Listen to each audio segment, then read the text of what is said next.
everyone. Welcome to another episode of the Geek Buddies. Hey!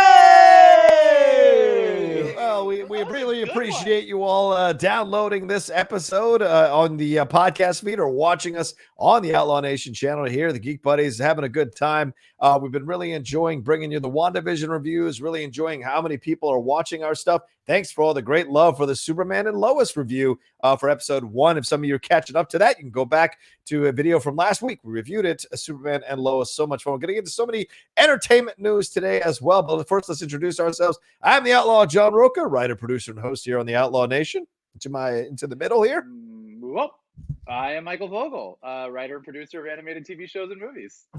And this is Shannon McClung. I'm an animation writer and a television actor where you may have seen me on Silicon Valley, Brooklyn Nine-Nine, and Modern Family, and maybe the thing that I'm in the middle of taping for right now, hence my freshly shaven face and my oh-so-buttoned-up tie. That's true. All three of us have things we're in the middle of doing right now, but we stopped to record this episode real quick to see if we can get it out for you all. So, this is the kind of commitment we have to the Geek Buddies for sure. For those of you who are new, welcome aboard. For those of you who are coming back, thanks for staying on the train. For those of you who new, this is how it works. Each one of us brings up a geek news item. We discuss it amongst ourselves for your enjoyment, take a little bit of a break, and then jump into our main topic. And our main topic today is going to be the interview that Matt Shackman did with EW talking about WandaVision as we're on the precipice. Literally tomorrow night, as of this recording at midnight, is possibly the last episode of WandaVision, and we are still negotiating whether we're going to be doing a live review of that final episode with our guest Emma Fife, who's been incredible for these WandaVision reviews for sure. But first, let's get into our first geek news item, shall we? Let's do it. We shall. All right. The first one is this has been burning up the internet. People have been really excited to hear about some new casting news for the Kenobi series. That is Obi-Wan Kenobi. For those of you who are not Star Wars proficient, but this came up from Deadline. Shout out to Andreas Weissman who reported this. The Obi-Wan Kenobi series has cast Indira Varma, actress Indira Varma from Game of Thrones, from For Life. If you've ever seen Luther, she's from the first season of Luther. She's Luther's wife. And if you've ever seen a number of other British TV shows, she's been a part of them. Indira Varma, a fantastic, accomplished actress on both sides of the pond. You remember her as the leader of the Sand Snakes in Game of Thrones. She is cast now in the Kenobi series. And Michael Vogel, speculation galore. So many people thinking they're tossing out so many characters that she could possibly be at this point. Pretty crazy stuff. I'm excited about it overall because I think she's a fantastic actress for sure. But so many people are kicking around some of these roles. I saw Asajj Ventress, for God's sakes, and most of the people they mentioned are already dead. Satine, all these different characters. So according to the timeline, they have died before we've gotten to the Kenobi timeline that the series is supposed to be based in. You tell me, A, are you excited about this casting? And B, who do you think she's going to play? Well, yeah, I'm super excited. She's a great actress. So, yes. Bringing in some great talent, aside from a couple very public exceptions, everyone's been pretty happy with Star Wars casting. So, what we've seen in the TV shows. But yeah, I would say that my go-to choice for who she would be, as many feel, would be Duchess Satine. But to your point about the fact that Duchess Satine would not be alive at this point in the Star Wars timeline, this gets back to a lot of the conversation and speculation that happened when Hayden Christensen was cast as Anakin. Yeah. We don't really know what the Obi-Wan Kenobi series is going to be about. Obviously, we know this is when, timeline-wise, he would be on Tatooine watching over a very young Luke Skywalker. But we don't know how much of this series is going to be current events in the Star Wars universe and how much is Obi-Wan Kenobi looking back on his past and what got him where he is now. So will Hayden Christensen be playing a fresh out of the box Darth Vader, just like easing into his new body? Right. Or are we going to see flashbacks where we're going to see live action Obi-Wan and Anakin sort of living through some of those adventures that we saw during the Clone Wars in the animated version? And if we were to see those flashbacks, if we were to sort of explore a little bit of Obi's history there, it would be amazing to actually sort of reference his romance and his feelings for Duchess Satine of Mandalore. Right. We know that Duchess Satine of Mandalore definitely exists because her sister Bo-Katan is running Yeah. around in Mandalorian. So we know that like she exists within the timeline. We know that the story of Obi-Wan Kenobi and Duchess Satine from the animated series is now canon and does exist. But for most people who are more casual Star Wars fans, they don't really know much about it. So Mhm. looking back at that point of his life could be cool. All of Yeah. that being said, it's probably not her. So as our main topic today is going to cover, we definitely do a lot of conjecture. We have a lot of guesses, and oftentimes it's something brand new that is not to be expected. So she could just as easily, if not more likely, be a brand new character that we've never seen anywhere in Star Wars before, Yeah. and maybe be a new person in Obi-Wan Kenobi's life, or someone who he has had a history with, had a romance with that we didn't know about during his time on Tatooine. Yeah. So that's my thoughts. Okay. Shannon, some of the other characters that we're looking at, so people suggested giving a shout out to the Mary Sue. Barriss Offee, Arinda Price, the Seventh Sister is another one. She's a female Mary Ellen and Jedi Hunter, but she is also dead. So a number of these characters they're bringing up have died already before we get to where Obi-Wan is right now. So do you like this idea of her being cast? And do you think she'll be a character in flashback, or do you think she'll be in a brand new character that they weave in? Because certainly, I know whatever your feelings are about Gina Carano, they created Cara Dune for that series for The Mandalorian, and the character was a hit. So do you think they'll go down that path to kind of introduce Indira Varma as a character like that? Or do you think this might be Satine and we'll see her in flashbacks? Well, I'm definitely a fan of hers. I liked her ever since she was in Rome. She right. played Niobe. She was Kevin Great. McKidd's Lucius Vorenus's wife. Anytime in any sort of announcement, and it doesn't matter if it's officially from Lucasfilm or whomever, anytime one site says she's been cast in a secret role, immediately the speculation starts. Could it be this? Could it be this? Could it be this? Could it be this? I don't know what the actual press release said, but my guess is that if it said a secret role, I kind of don't think that the actual press release said that. That being said, I love the idea of the Satine of her taking on that character, but again, I'm wondering how mired down is the series going to get in these flashbacks, Right? Because you have a performer of her stature. I feel like you don't relegate her to an episode or two. I mean, outside of Ewan McGregor, I believe this is the first announcement that they have made, like someone is joining the cast. So my initial instinct is that she's probably going to be somebody new, someone created for the show. That being said, I would love to see her take on the role of Hera. I mean, the characters that she has played in the past, like she plays very, very strong characters, and I could definitely see her with the Twi'lek hair tentacles, whatever they're called. Can I change my vote? I want Hera now too. I changed my vote. Yeah, I do like that. Since she played the companion to Pedro Pascal's character in Game of Thrones, that we're slowly working our way through these other, really, really sort of well-established franchises. Like that, if you want someone with an accent, get someone from Game of Thrones. Well, and I also think it's positive. Here's another woman of color, coming into this situation, taking this role. This is so much fun to see. Finally, Star Wars kind of reflect back our society more and more over the last few years. They've done a really great job of doing that. And have they made the best decision on storylines? Well, a sequel trilogy aside, it seems like if you look at Mandalorian, they have. And so maybe this begins this pattern more and more of them approaching a more multicultural approach. And that makes me happy on so many levels. And you're casting really good actors and actresses who represent that. So I'm excited to see this overall. And I love that everyone's going crazy about who she might play. But Hera feels so good to say. And she would be alive during this timeline, I believe. Yeah. So that could still work 1,000%, Mike. Yeah, no, Hera is definitely alive at this point. I mean, absolutely alive during this point in the Star Wars timeline. So, and I know she is definitely a fan favorite for a lot of people. So seeing Hera in live action would be very, very cool. Thus, the reason that I changed my vote to agree with my very well-dressed geek buddy friend, Shannon McClung.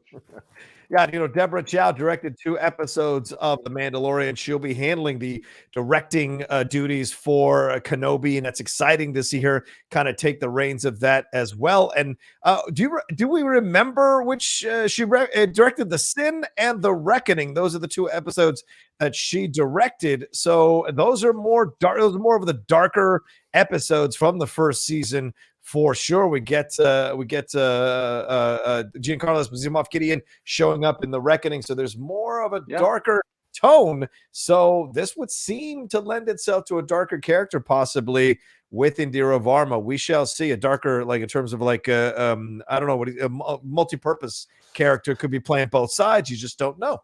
Well, and you also, the 2 episodes that Deborah Chow did, I mean, I think, we had I think it was 3 directors in the first season of The Mandalorian that they had a director who did 2 episodes. It was Dave, his name has fallen out of my head.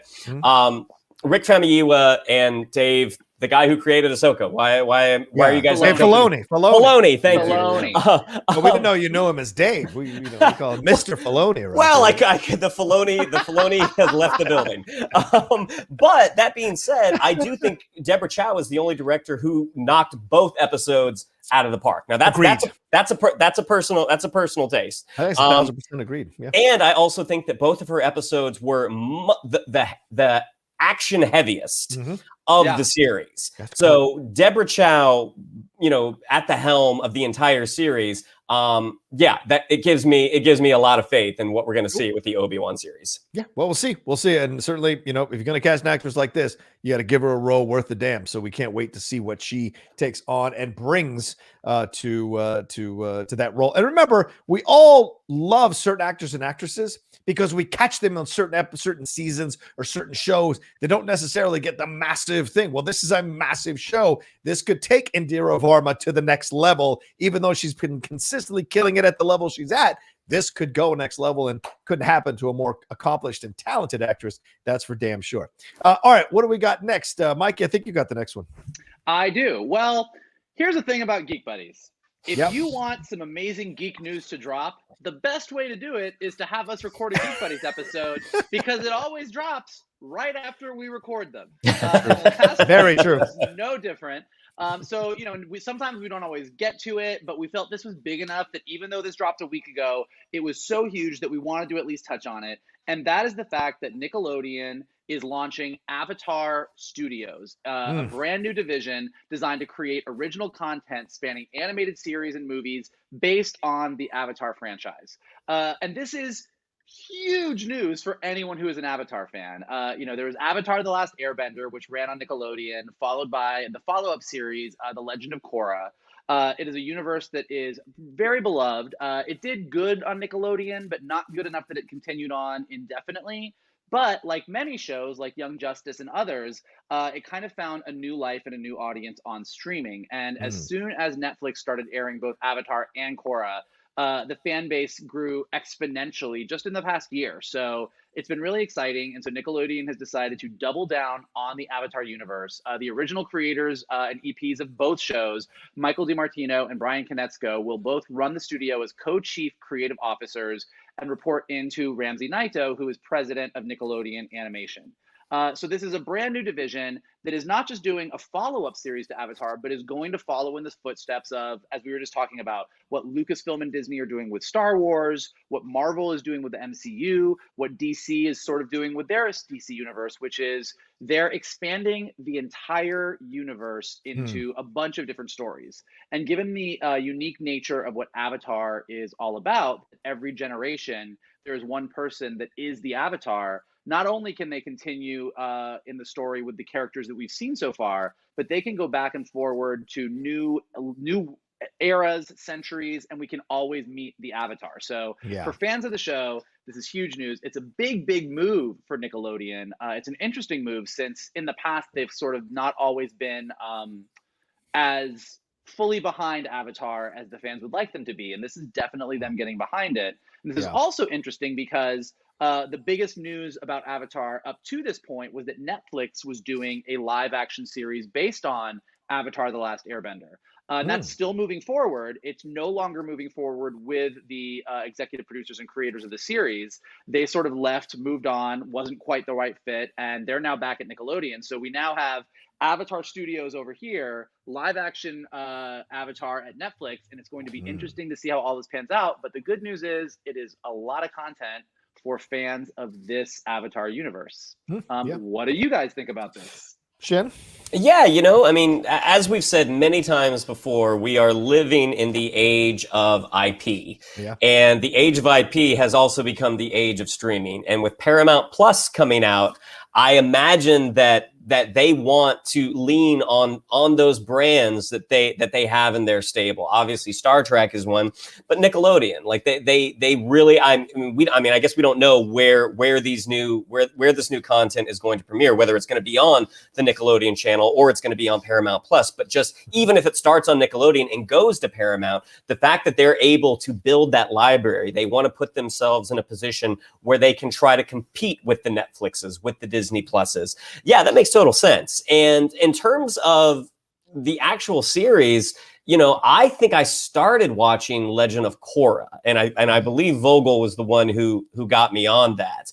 And so I got, you know, X amount of episodes in. I really liked the world, but there was a lot of Vogel having to side coach me and being like, this is what this means, this is what this means, this is what this means. So I went back when it started when it went to Netflix, and I'm like halfway through the second season. I really enjoy the show. I clearly don't enjoy it to the level that some of its most ardent fan base does, because I just have a problem where I'll find something else and I'll get distracted. But it's a incredibly entertaining world and a very rich world. So it'll be interesting to see how they're able to mine this to its fullest potential.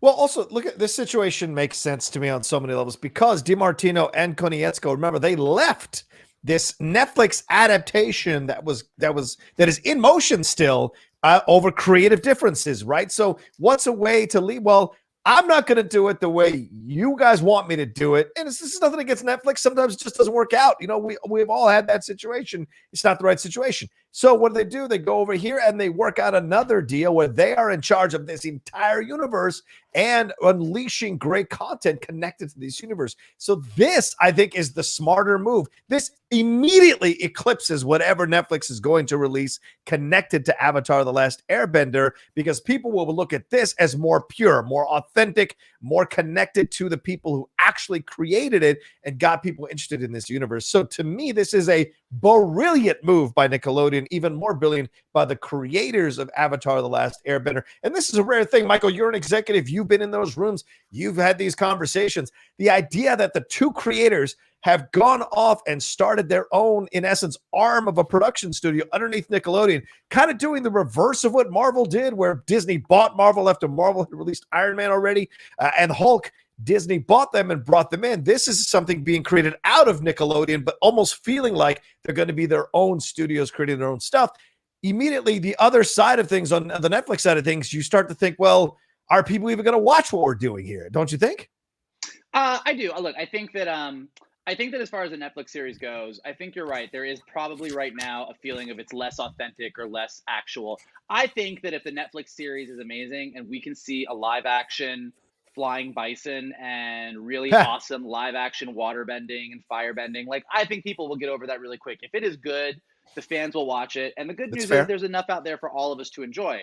I do think that the amount of content that Avatar Studios hopefully is going to produce is going to not eclipse the Netflix series, but take Avatar in brand new directions. To Shannon's point, it's going to produce content for Paramount Plus and Nickelodeon, as well as third-party platforms and theatrical releases. The first project that they announced is an animated theatrical film that's set to start production later this year. So whether that is going to be an extension of Aang and Katara and Sokka and Toph's story, or Korra's story, or, you know, a brand new Avatar based on the Kyoshi novels that are out right now. Like, there's a lot of options for what that could be.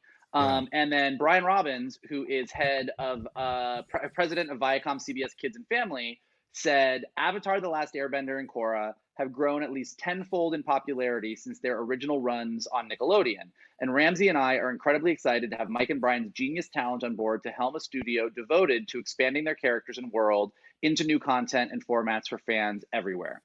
And I think that's the big exciting news for everybody is that Avatar as a universe is legitimately as big and expansive with beloved characters and awesome stories as Star Wars or Marvel or DC, which is pretty impressive given the fact that it's newer than those brands and has thus far only existed in animation and novels and comics.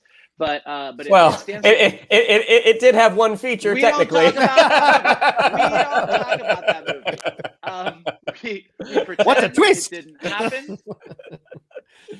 But no, I mean, I think that it's going to be really exciting because, as Shannon mentioned before, that we live in this era of IP, and what that means for fans is that all the studios are doubling down on this IP and getting as much of that content out there as possible, which is why we have multiple Star Trek shows, Star Wars movies, Star Wars TV shows, Marvel movies, Marvel TV shows, DC stuff. Like, it's great for all of us, and by bringing the original creators on, it doesn't feel like it's just a simple cash grab. It is a cash grab. They want to make money, but it's a cash grab with the right creative people attached to it. So it's really exciting.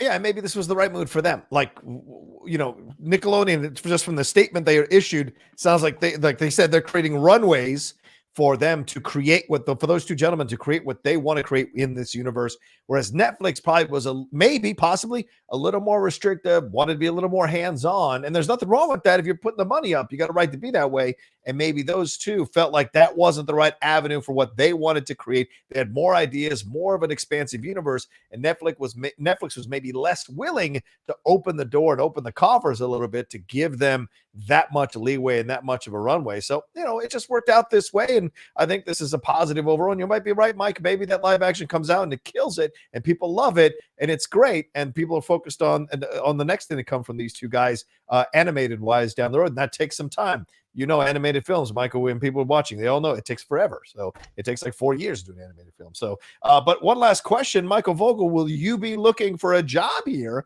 at this studios? Because Michael, you love this universe, and this seems like this could be something you could do really well. You'd still have to do the show. You're not getting out of the show, but like, would you possibly be open to this? I have already been making some calls. I knew it. Breaking news. That news came out. That news broke literally after we recorded last week, and I was like, wow, this is really exciting. I can't wait to see more Avatar stuff. Wait a minute. Hey, who do you know? Who do you know? Who's on? Who do you know? Who do you know? Fingers crossed on that front. Absolutely. Exclusives. All right. We got our last geek news item. Shannon McClung, please take it away. Trailers. Ew. So as Mike said, sometimes news gets dropped and we miss it by an hour. One of the trailers that we're going to chat about today, you know, we saw it and it just didn't come up in our conversations. And you guys quickly let us know in the comments that we should talk about it. And that is the, I guess, reboot of Mortal Kombat. So it released its first trailer. It was probably 2 weeks ago now.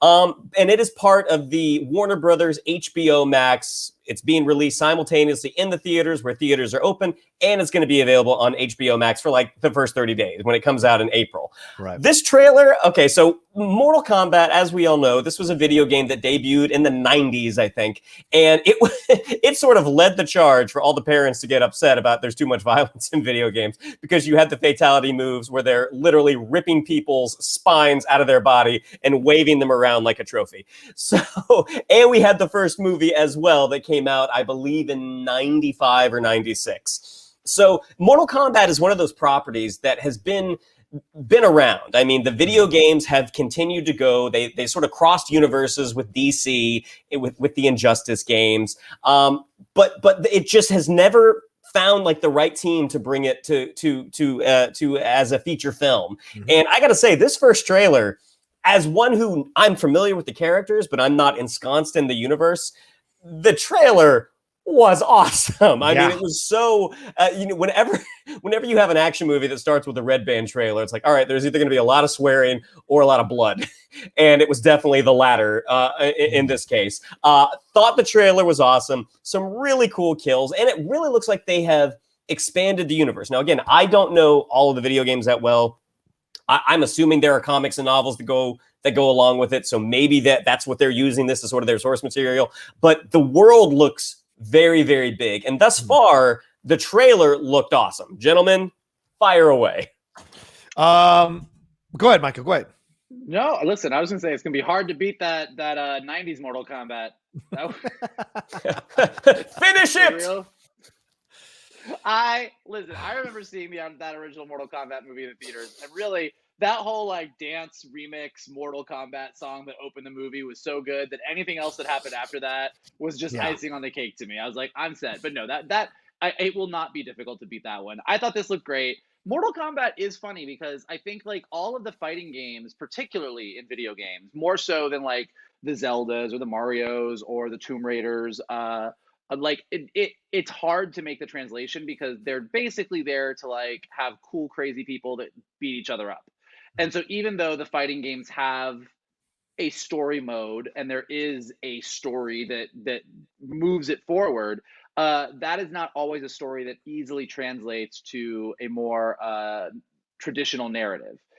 So I will say that watching this trailer kind of made me go, okay, it looks like they're being true to what Mortal Kombat is. It's a fine line. You got to be true to what it is, and at the same time get something in there that actually helps build it into a story. And so watching this trailer did make me go, all right, like I'm game, like I'm on board, and it does look amazing. And to your point, if you're going to do a Mortal Kombat movie, it better be a red band trailer. Like that is part of the DNA of the brand. So will it be good? We'll see. But the trailer definitely got me excited.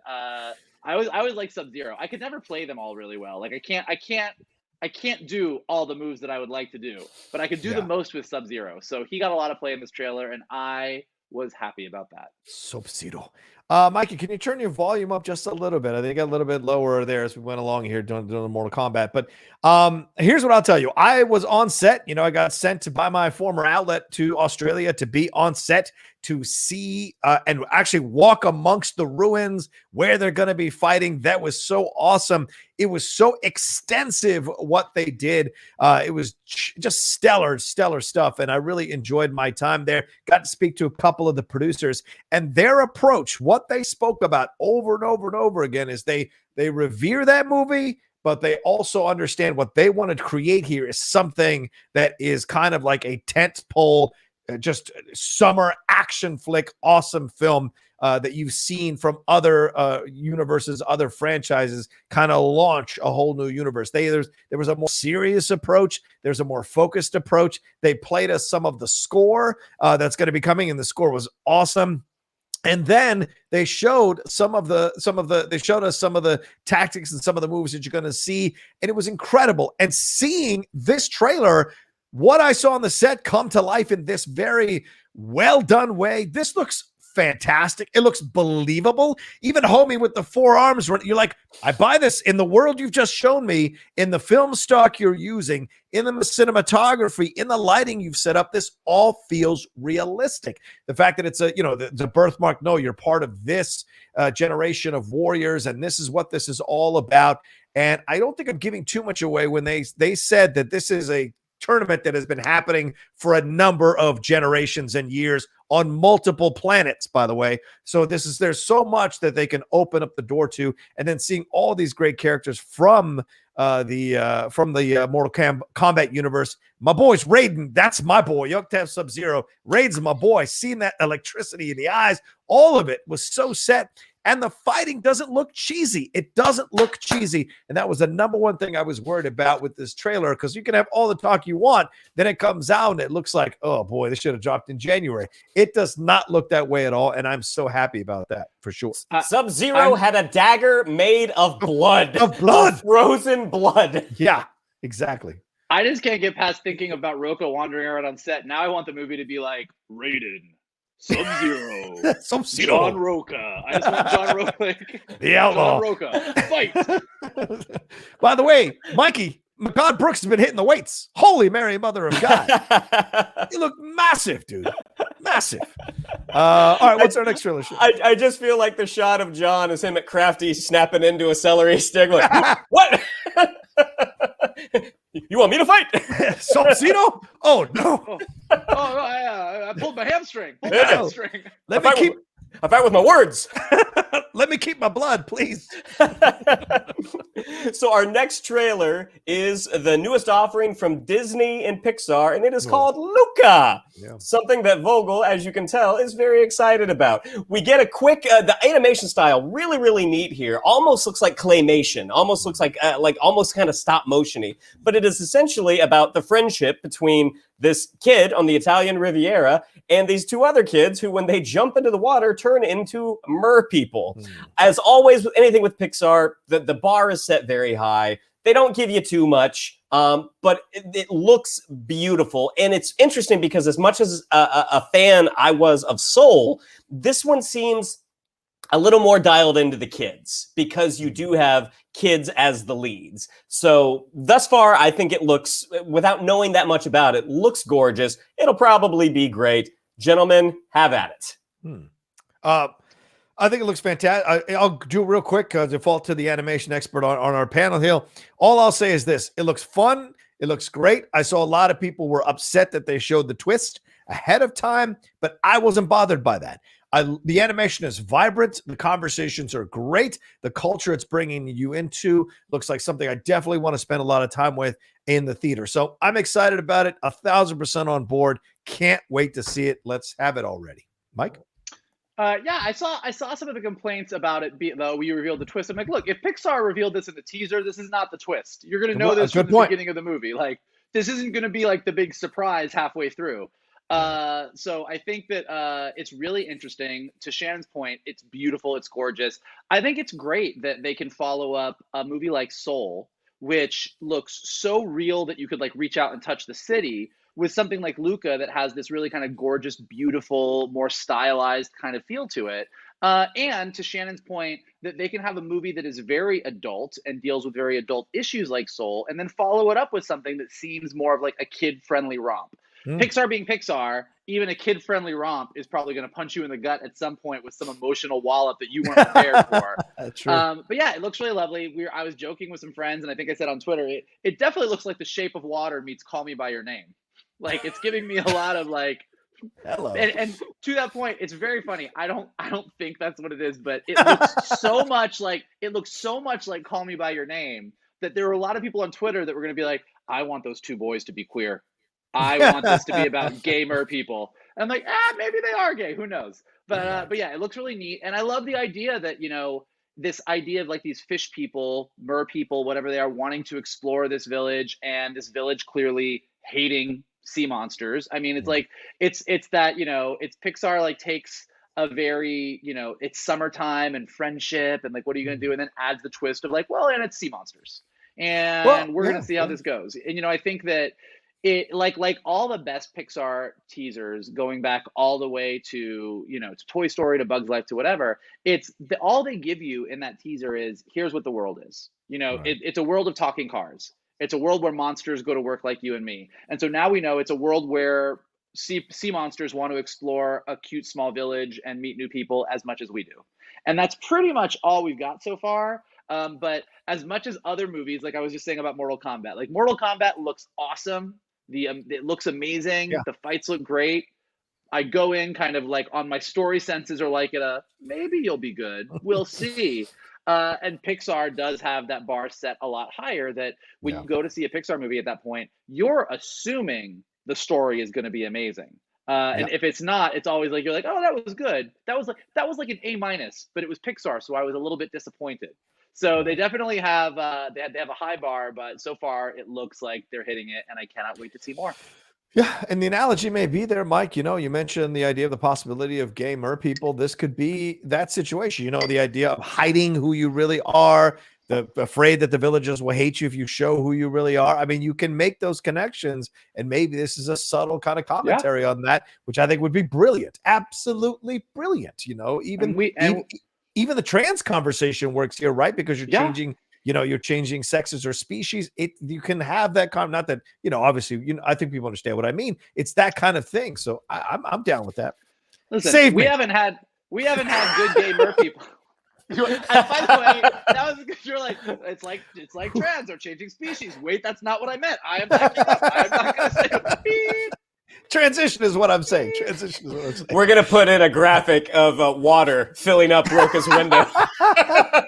You know what? I will take that fight with Sub-Zero now.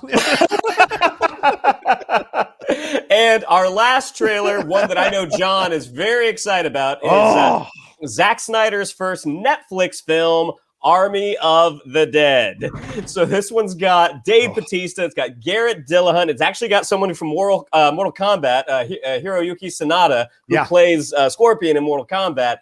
Yeah. I mean, when you look at things that certain directors are just tailor-made for, it's like, okay, this is about a heist in Vegas that has been taken over by zombies.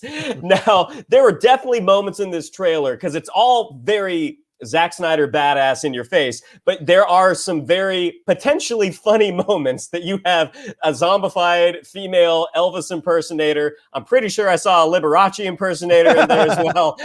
Showgirls running from zombies. And on top of this, you have basically a huge heist movie. I mean, looking at certain visuals, which we know Zack Snyder does better than almost anybody. I mean, I was getting sort of a much more fun World War Z vibe out of this. But I'm very curious to hear the two sides of the Snyder coin to my right here. Gentlemen, go for it. Mikey, please, before I jump in all crazy about it. Yeah. Well, here's what it made me think of watching it. As much as I critique Zack Snyder, one of the things that I think he was great at was Dawn of the Dead, the remake. Like, Dawn of the Dead remake is one of the better liked zombie remakes that I have seen. I think he did an amazing job with it. There's a reason that that's the movie that really put him on the map, and I thought it was awesome. And actually watching this trailer, this is, to me, like, I'm like, this seems pretty anti-Snyder proof, if that makes sense. Like, I can't go into this movie going, well, I really hope that he gets the subtleties of those Vegas zombies, and that he really, like, this is a heist movie and it's a zombie movie. Those two genres are supposed to be in your space, super fun, shot amazingly well. Those are all things that, like, I was enjoying this. Like, I was like, okay, we'll see what this is going to be. And I was like, I'm going to watch this. I'll watch this one. Maybe you guys are going to turn me. Maybe between this and the 4-hour epic, you're going to make me watch it too many times, Justice League. Maybe I'll either join the cult or gain a respect. Hey, we'll see. 4 hours, son. Yeah, I mean, look, this is just so up my alley. This is definitely something that I'm so looking forward to. You're right. Dawn of the Dead did such a great job for Zack Snyder's career. May have been the thing that kind of opened the door to him doing so many of these other franchise movies. Comes back to this, he had that whole situation with Justice League, dealt with all of that, the tragic passing of his daughter. Going back to something, a world that he really kind of announced him to on the stage, was a smart move for him. Going back into this, and this trailer, a minute and a half, is pure Zack Snyder. Awesome action, funny little moments in between the action, and great visuals. Certainly you get all of that in this trailer. It's only a minute and a half trailer. It's more than enough. And Dave Bautista running across casino tables as he's shooting zombies. That's brilliant. The Elvis zombies, genius, all of it. And this is such an unusual cast. You mentioned Hiroyuki Sanada, who I love from The Last Samurai. And then you got Ana de la Reguera, who is in Nacho Libre. You've got Bautista, as I mentioned, Garrett Dillahunt, who we love so much in many things, but also Tig Notaro, of all people, is in this damn thing. So I am so excited. That tells you right there that he is going in this, showing you that he's going to have a lot of fun, but there's also going to be a lot of violence and a lot of craziness going on. So it's a great balance. I can't wait to see this. We have to wait so damn long to see this, like 2 more months. But I am super excited and on board with this for sure. It also makes me like, I mean, the zombie movie as a genre has really gone in a lot of directions, but like it used to be like any other, like, it's a zombie movie, like we're all going to be scared shitless and what do we do? But just as we as audiences have grown kind of used to zombies to the point where we're like, yeah, we know how to handle a zombie. Like if a zombie apocalypse happened tomorrow, we've literally been watching training videos our entire lives at this point. So to add a layer of it's a heist movie, like the idea that Right. even in a zombie apocalypse, we as a society are at the point where we'd be like, yeah, okay, cool, but like we still got shit to do. Yeah. Like yeah. I think especially probably like living in the life that we've all led for the past literally year now of our lives, we're sort of like, yeah, we get the quarantining part, we get what we're supposed to do with zombies, but like I still got to get the money from the safe. So it's kind of like just from a concept standpoint, it's a lot of fun. Yeah, awesome. Yeah. Oh, sorry, Shannon, go ahead. Well, no, I was going to say Mortal Kombat will be released in April. Army of the Dead, May on Netflix, and Luca in June, hopefully in theaters. Oh, yeah, We'll we shall see. see. There's certainly been enough vaccines purchased. Doesn't mean everyone's going to get vaccinated. And I'll give you a great example. I went today to get my eyes checked. My doctor vaccinated. I asked the assistant who's helping her, who's looking at the frames, did you get vaccinated? I'm not getting vaccinated. It's a weird little world out there. It's a weird little world. So hopefully we will be able to go to theaters soon, and we won't have a zombie apocalypse. All right, let's take a break real quick. We'll jump into our main topic, which is WandaVision, and some comments from the director of all the episodes of WandaVision talking about the season finale coming up later on in about less than a little over 24 hours. All right, we're right back after this. There we go. All right, Jesus. Bum ba-dum bum bum bum bum ba-dum bum bum bum bum bum ba-dum bum bum bum bum bum. I don't even know what that one was. It's gonna make sense. It was Seinfeld. All right. Oh, Seinfeld. Fair enough. Fair enough. All right. Michael Vogel, take us into our main topic for today, my man. Yeah, well, as Johnny had mentioned before our weirdly scored break, Matt Shackman did an interview. Matt Shackman did an interview with EW, kind of just like as we're getting close to the finale of WandaVision, kind of talking about the process. It's a lovely interview. He talks a lot about just their love of the sitcom, how he grew up in the 80s, how many people creatively on the show grew up in the 80s, so they really kind of grew up in that era of the sitcom. I did not know that he was actually in the show Just the 10 of Us, which is a spinoff of Growing Pains. And so he kind of comes from that sitcom background. A lot of cool little tidbits in there about dealing with Wanda's grief and what they did. The part that really sort of sparked a lot of people's concern, a lot of commentary, is when they asked him, as we're going into this final episode, what do you hope people take away from the finale? And he said, I hope that they feel that the journey was satisfying for them. I know there are many theories out there. There will be a lot of people who will no doubt be disappointed by one theory or another, but we're always telling a story about Wanda dealing with grief and learning how to accept that loss. And hopefully people will find that the finale is surprising, but also satisfying, and that it feels inevitable because it's the same story they've been watching the whole time. So, of course, as soon as anybody says there's a lot of theories out there and you're probably going to be disappointed, the internet collectively gasps and says, holy shit, what does this mean? And we got to talking about it for our main topic this week. And as we have been doing these WandaVision reviews and have been putting our tinfoil hats on as much as anybody and being proven wrong again and again and again each week, occasionally getting something right, we thought this was a fun thing to do because we are the Geek Buddies. Like, we deal all the time in theories. We were theorizing about who's going to be in the Obi-Wan series. We wonder about all of these things all the time.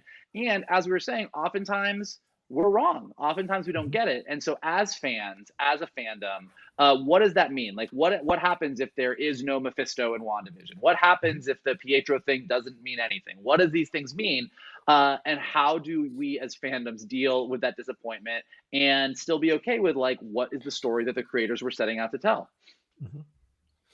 Yeah, it was interesting. And the reason I hummed the Seinfeld theme is I always think about the Seinfeld finale as something that there was so much secrecy behind and there was so much anticipation. And that when it came out, the collective response to it was sort of meh, that you had, arguably one of the best sitcoms of all time go out on such a, just such a flat, an air being let out of a balloon.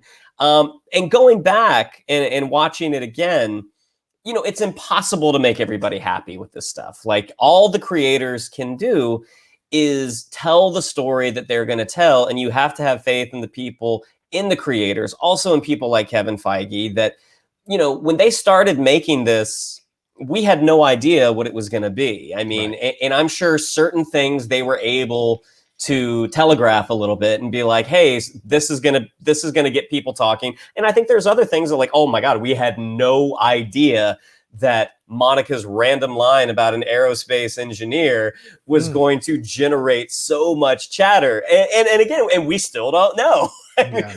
We don't know if it's going to be someone. As of right now, it sure doesn't seem like it. It sure doesn't seem like Mephisto's going to show up outside of a Thanos level reveal at the end, and like vis-a-vis the first Avengers, like in some sort of post-credit sequence. Maybe that's not going to happen. But I think what people need to remember is enjoy the ride that you're on. Like, yes, we love to speculate. Speculating is fun. But don't get so married, don't fall in love with your own idea so much that you sort of discount the story that made you fall in love in the first place. Well, I think this works on so many levels, right? Because, of course, you want to under-promise and over-deliver. So it's kind of sneakily brilliant that he's saying the things that he's saying here, because we've also seen, as Shannon just pointed out, there have been a number of shows that have not been able to stick that landing that we have fallen in love with. Game of Thrones, Sopranos for a lot of people, Lost for a lot of people, and what you just mentioned, Seinfeld, and numerous other shows, How I Met Your Mother. So people went crazy over that finale, hating that finale. So it's very difficult. And we know, or we assume, there's not going to be a season 2. So this feels like the end of the road for this particular story. But what I think people have to understand is this has always been Wanda's story about love and grief and processing that loss, and what that has inspired in her, both good and bad, in terms of her actions, how she has grown through the process of confronting this grief. That, to me, is where I think they have to hit the nail on the head. For me, get that emotional story right. I don't care if Mephisto shows up. I don't care if if they get the engineer. I really don't. It's did you get that emotional story right? Did you end it in a really great place? That's what I care about, one way or another, whether Vision lives or dies. If Wanda's changed into a villain and she has to keep processing grief longer into the other movies, all of that is fine. I just want you to hit the emotional beats and get them right, and honor what you've built over these last episodes as you've ratcheted up the background behind this grief and gotten us to understand and connect to Wanda. And we can have our judgments about what she's doing, but overall, we sense this is a woman in immense amount of pain who has gone this far out with her powers in order to protect herself and insulate herself. And I think also, if they don't get it right in that part of the story, that will be a letdown for a lot of people, because how many people have been dying for new entertainment, have been suffering through COVID, losing possible family members, losing jobs, struggling to pay their bills, and they found a way to watch this show, and it becomes so entrenched in this story. And so they want to have at least one thing that they can enjoy during this insane time over the last year that we've all been dealing with COVID. And so I think it takes that kind of weight as well. So I have absolute faith that they're going to nail it when it comes to the emotional story. And by the end, I'm going to feel very, very satisfied by what they did. Maybe some people will complain about all this other stuff, but remember, this is supposed to launch us. It wasn't originally supposed to, but it is now launching us into phase 4. So it's going to leave us some questions. It's going to leave us some storylines that aren't finished yet, that will connect in through the movies and Falcon and Winter Soldier and maybe Loki and more down the road. And that's a good thing. That's not a bad thing, you know? Mikey? Yeah, I think, and look, well, I think it's like, and just to be clear, to Shannon's point about falling in love with your own ideas, you can absolutely critique WandaVision. You can critique Mandalorian. We all, as fans, should critique the things that we see. We should point out the things that we like and don't like. We're not saying that you should just go love everything because that's what they wanted you to love and you should just love it. But there is a difference between critiquing something on its own merits and critiquing something because it didn't do what we wanted or hoped that it was going to do. And Johnny, so to your point, I think that they've been really clear. And when you read this EW article with Shackman, he does say this is Wanda's story. I mean, I think a lot of people felt, Wanda's grief was kind of glossed over or used to move the plot forward in a lot of these movies. The fact that her and Pietro's parents died, the fact that Pietro got killed in Age of Ultron, like she was sad about it for a minute, but by the time we get to the end of Age of Ultron, it's like, hey, you're an Avenger now. And when we catch up with her in Civil War, she's had some time to heal. So I think looking at this character who has gone through so much loss throughout the Marvel movies and really honing in on that, that's the story they wanted to tell. So there's definitely going to be, after we see this finale this week, a lot of going back and being like, well, what did this mean? Or where did this go? Or what was this plot thread? And hopefully they'll be able to wrap it all up. Maybe there's going to be a few threads that are going to be left hanging. But, it's like, it's all about judging them on the story that they wanted to tell. And to John's point, that was the story of Wanda's grief. I am fascinated to see how this thing ends. I do think it was funny. And as Shackman talks about in the article, a lot of people that I've been talking to have been saying how they can't wait to go back and watch WandaVision and binge it from beginning to end. That once we have all the answers, we can go back and kind of watch every single moment with all that knowledge. But the part that's really crazy is, remember, the creators of the show, everyone who worked on the show, they have that knowledge. The moment the first episode aired and all of us put on our tinfoil hats and started going completely batshit insane, they already knew. So as much as we've been experiencing these memes week to week, from day one, they've been looking at stuff, and you just know that there was a couple things that we as fans were flipping the fuck out about that they were like, oh shit, what? That doesn't mean anything. They think that there's a devil. They think there's a devil in the wallpaper, and they think Dottie's important. Fuck, they're going to get so upset. They're going to be so pissed off at this. Or the other writer. So funny. Or the other writer, Mike, who's like, I told you not to put the aerospace engineer in there, didn't I? I told you. So yeah, I do think it's going to be really fun. I think the interviews with the cast and the crew and the creative team and everybody coming out of WandaVision is going to be really fun. I know that Disney Plus is dropping like next Friday. They're dropping like a behind the scenes on WandaVision special. And I just think like hearing from all of them once sort of the secrecy is off, once Catherine Hahn can talk about the Agatha moments. One of the things that Shackman said in the article that I didn't think about but was really interesting is that, those Agatha scenes in the It Was Agatha All Along, they had to shoot those as they were filming it consecutively. You didn't get to go back because they only had like the 70s set for the days that they had the 70s set, or they only had this set. So like they would be shooting the episode and then they'd be like, oh shit, bring Catherine Hahn in. We got to get that Agatha moment for the song. And some of those moments that came up kind of were really spontaneous, like the moment where she's sort of controlling Pietro. All they were going to do is we need to show her controlling Pietro. And it was when they were on set that they were like, oh, wait a minute. Let's grab a picnic, give her some wine and some grapes. That'll become, and so like you got these great moments out of it. So I think hearing from them about how they put this whole thing together is going to be fun, but also them finally being able to talk about the response from the fans and being like, oh God, when you guys started thinking that X was going to happen, we were all like, oh, they're going to be so upset. We hope that they're happy when this is over. What's really funny is thinking about it from the actor's point of view. And I'm not just talking about Elizabeth Olsen and Paul Bettany or Tiana Paris or Catherine Hahn. I'm thinking about the people, our recurring people, our Herbs, our Phils, those people. Like when they were having to do these special shots, more than likely, they did not know what was happening. Right. Because with a project like this, in terms of the cast, there's only going to be 4 or 5 people that know everything that's going on. And even within that, Tiana Paris may not know everything that's going on with Paul Bettany and Elizabeth Olsen. Paul Bettany may not know everything that's going on with Agatha. I mean, so to think of these people like, oh, we got to do our Agatha all along moment, like, and specifically the magic show, the camera goes past the guy who plays Phil. Mm-hmm. And it's just like, why are they doing this? Like, I wonder what's happening behind me. Like, how fun that must be for the recurring characters then to watch this and be like, oh, that's what that was for. Oh, that's fantastic. Yeah. There's a great total sidebar on this, but you made me think of this. Like, one of my favorite examples of that is Alan Rickman in the Harry Potter films. Is that for him to be able to play Snape the way he did, J.K. Rowling took him aside very early on and told him Snape's whole story, which no one knew because book 7 hadn't even come out yet.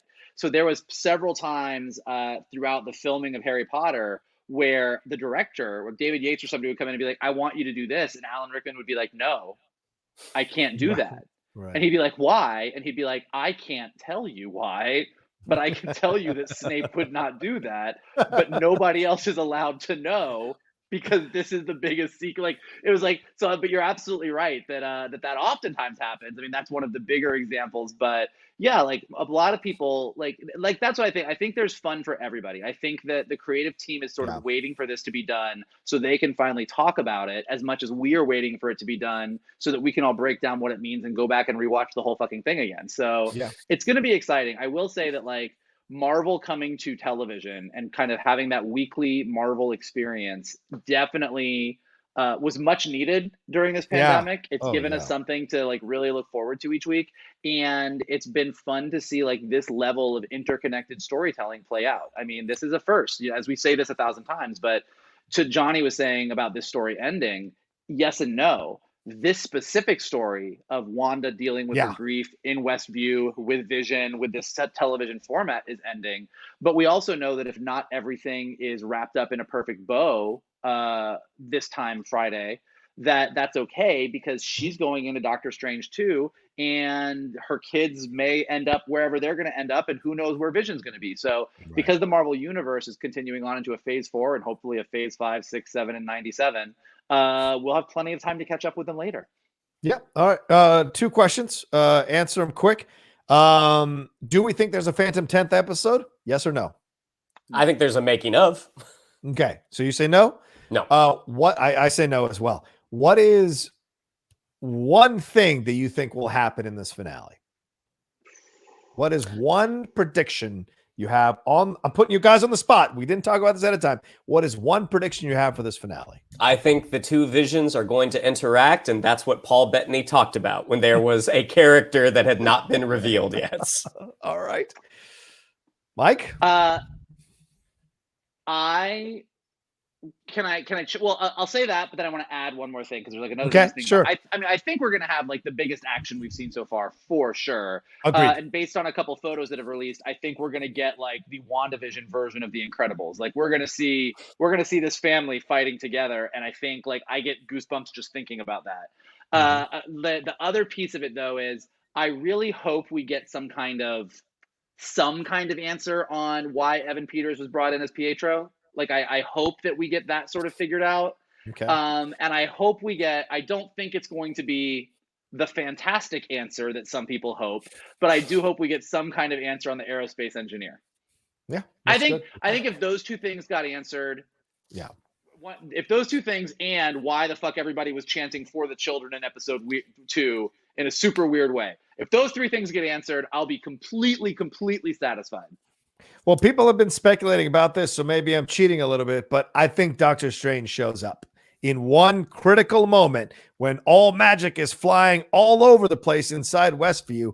I think Doctor Strange shows up to kind of handle whatever he needs to handle in this situation. We've said they're going to connect up. They haven't made any really strong allusions to Doctor Strange yet, but it seems like that is on the tip of on the precipice of happening, in my opinion. So I think that's what we might be seeing here in this finale as well. Yeah, there's a Disney Plus promo that is floating around right now that I think supports what you are saying. Oh, and also Herb. I think Herb's going to have a really great line in the show. I think one line in the finale. Can I throw out my ridiculous prediction that I texted to you guys? Go ahead. That Sparky is Pietro. Agatha talked about transmutation. She turned a cicada into a bird. Who's to say she didn't turn a dog into a version of Wanda's brother? Well, that's a possibility for sure. Oh, and one last thing. Hayward will be proven right. Hayward will rule the day. He will rule the day. I was scrolling through our YouTube comments on our WandaVision review, and I texted Shannon and said, "Wow, John Rocha is going to die on a hill on this sandy beach before we napalm it." Damn right. I fight to the end. Stop touching your hair, Mike.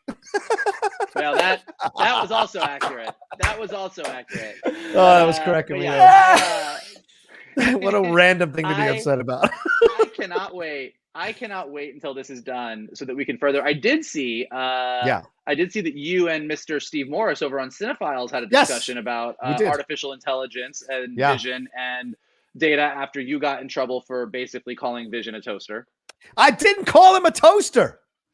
It's $3 billion worth of vibranium. You don't get to bury him just because you got a heart broke. That's not how this works in the real world. So anyway, but we'll see. And he's not a dog or a pet. Stop comparing him to a dog or a pet. That's completely different. He was a sentient being.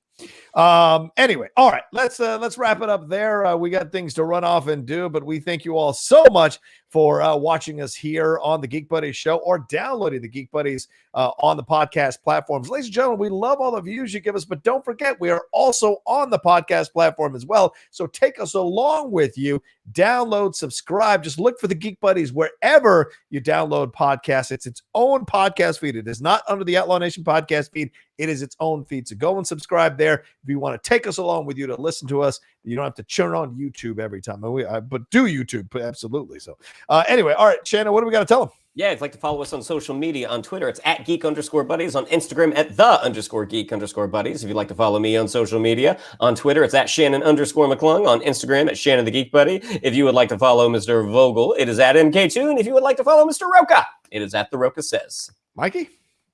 Listen, whether you're man, woman, sea creature, trans, non-binary, sentient being who Rocha does not think is a toaster, we welcome all here at the Geek Buddies.